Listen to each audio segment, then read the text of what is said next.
কাদা, মাটি, নোংরা পানি সাধারণত আমরা এড়িয়েই চলি, কিন্তু পৃথিবীতে এমনও জায়গা আছে যেখানে মানুষ টিকিট কেটে স্বেচ্ছায় কাদায় গড়াগড়ি খায়, লাফ দেয়, খেলাধুলা করে আর আনন্দে মেতে ওঠে।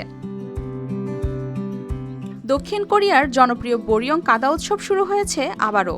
দেচন সমুদ্র সৈকত জুড়ে বসেছে আনন্দের এক ভিন্ন আয়োজন, যা চলবে আগামী 9 আগস্ট পর্যন্ত।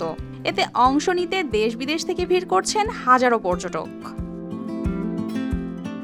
উৎসবের প্রথম দিনেই দেখা যায় কেউ বিশাল কাদার পুলে ঝাঁপ দিচ্ছেন, কেউ খেলছেন কাদায় ভলিবল, আবার কেউ বন্ধুদের সাথে মেতে উঠেছেন কাদা ছোড়াছুড়িতে। এতে পুরো সৈকত জুড়ে তৈরি হয়েছে উৎসবমুখর পরিবেশ। AKS অর্জন করল গিনেস ওয়ার্ল্ড রেকর্ডস। AKS অংশগ্রহণকারীরা জানান, কাদায় মাখামাখি হয়ে খেলাধুলা, নতুন মানুষের সঙ্গে পরিচয় ও সাংস্কৃতিক পরিবেশনা সব মিলিয়ে এটি এক ব্যতিক্রমী অভিজ্ঞতা। প্রায় 30 বছর আগে বোরিয়ং অঞ্চলের খনিজ সমৃদ্ধ কাদা দিয়ে তৈরি প্রসাধনী পণ্যের প্রচারের উদ্দেশ্যে এই উৎসবের যাত্রা শুরু হয়েছিল, যা পরিণত হয়েছে বিশ্বের অন্যতম জনপ্রিয় গ্রীষ্মকালীন উৎসবে।